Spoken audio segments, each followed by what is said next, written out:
گزارش ہے کہ ویڈیو کو لاسٹ تک دیکھیں تاکہ بات پوری طرح سمجھ میں آئے۔ اور آگے فرمایا وَلَا تُشْرِكُوا بِهِ شَيْئًا وَبِالْوَالِدَيْنِ احسانا، اور دوسرا حکم کیا دیا؟ والدین کے ساتھ اچھا سلوک۔ احسان پتہ ہے کسے کہتے ہیں؟ خدمت کو نہیں کہتے۔ احسان کا مطلب ہے کہ جتنا ان کا حق بنتا ہے اس سے زیادہ کیا جائے۔ احسان کہتے ہیں کسی بھی چیز کو بہت ہی اچھے طریقے سے کرنا۔ جیسے حدیث میں آتا ہے نا، نماز میں احسان کیا ہے کہ ایسے عبادت کرو جیسے استحضار ہو کہ اللہ تمہیں دیکھ رہا ہے۔ تو ہر چیز کو بہت عمدہ طریقے سے کرنا۔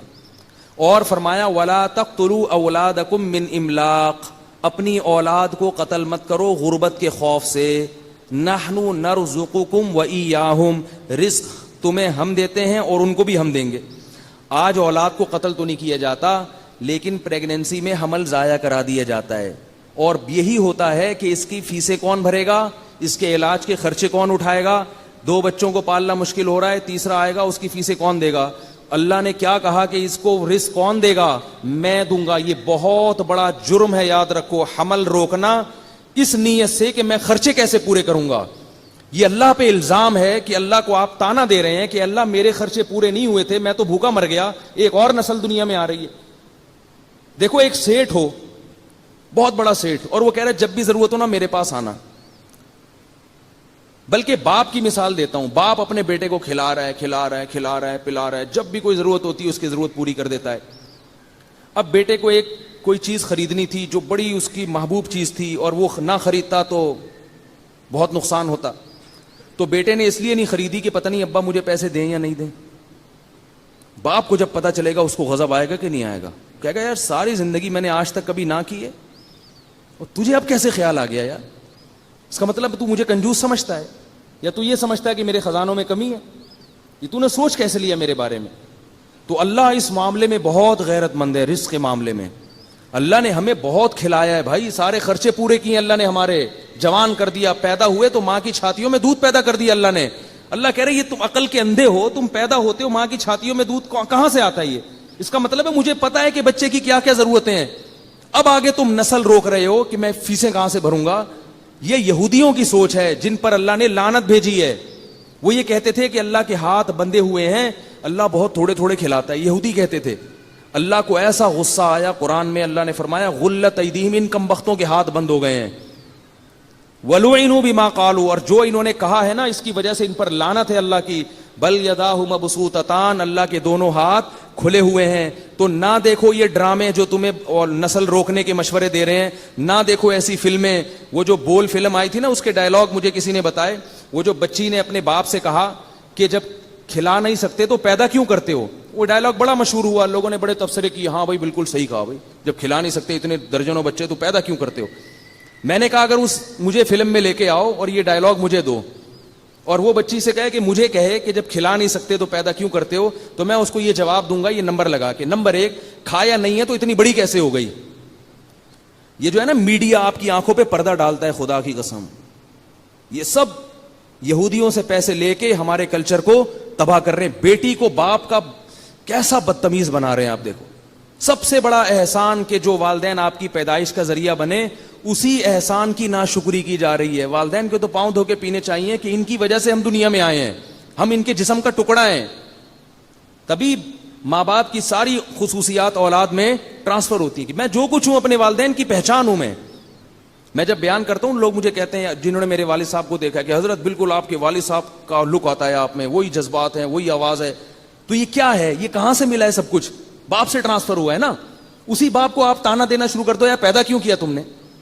کتنا بڑا جرم ہے یہ، کتنا بڑا جرم ہے۔ اور یہ فلموں میں، سینما گھروں میں دکھایا جا رہا ہے اور لوگ ہنس ہنس کے دیکھ رہے ہیں، اور پھر کہتے ہیں ہماری اولاد نافرمان ہے۔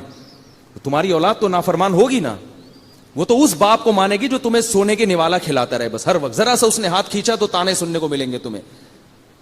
تو میں اگر ہوتا اس کو کہتا کہ اگر تو نے کھایا نہیں ہے تو تو اتنی بڑی، بولو بھائی کیسے ہو گئی، کیسے ہو گئی اتنی بڑی؟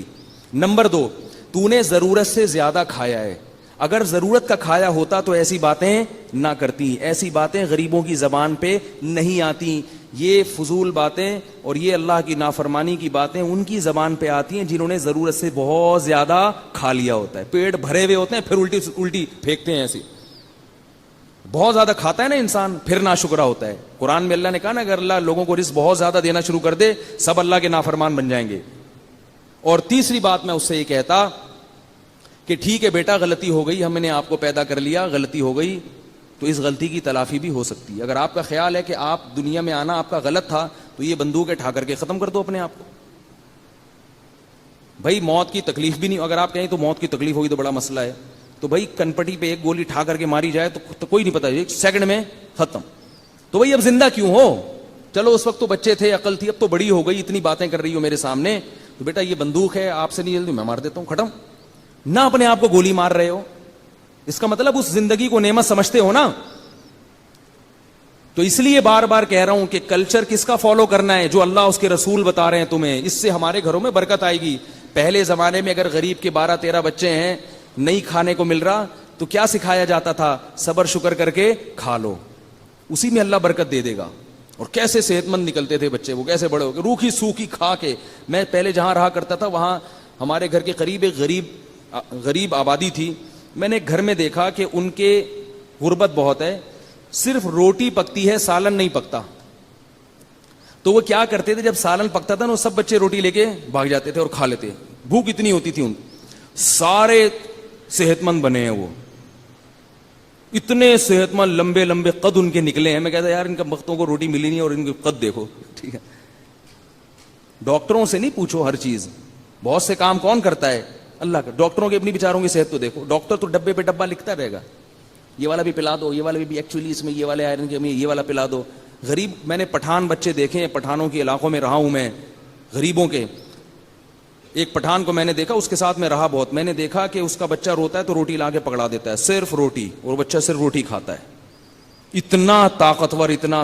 گندم کی روٹی کو ہلکا مت سمجھو, یہ میرا بیان ہے. گندم کی روٹی, جو ماہر ڈاکٹر ہے نا, چائلڈ اسپیشلسٹ, وہ بھی یہی کہتے ہیں کہ 3-4 سال کے بچے کے جسم میں ایک روٹی بھی 24 گھنٹے میں پہنچ گئی نا, بس اب رزق کی فکر کرنے کی ضرورت نہیں ہے. گندم میں سب کچھ رکھا ہے اللہ نے, اتنا مشکل نہیں بنایا جینے کو اللہ نے. تو اب اگر آپ نسل روکو گے اس لیے کہ خرچے کہاں سے پورے کروں گا, تو یہ کس پر الزام ہے؟ اللہ پر. اس لیے خرچوں کی نیت سے. ہاں اگر کوئی عورت صحت خراب ہو گئی, بیمار ہو گئی, وہ ایک الگ بات ہے. تو جلدی جلدی میں آیت کمپلیٹ کروں. نحن نرزقکم وإیاہم, اللہ فرماتے ہیں رزق کون دیتا ہے؟ میں دیتا ہوں, میں. تو یہ نظر کس پہ رکھنی ہے رزق کی؟ اللہ پہ. اگر آپ اللہ پہ نظر نہیں رکھتے تو بھی آپ کبیرہ گناہ کے مرتکب ہو, چاہے ٹانگیں چوڑی کر کے نماز پڑھو یا ٹانگیں پتلی کر کے, ہری پگڑی پہنو یا سفید پگڑی پہنو, کچھ بھی کر لو, جنت میں نہیں جا سکتے. زمانہ ڈھل رہا ہے مغربی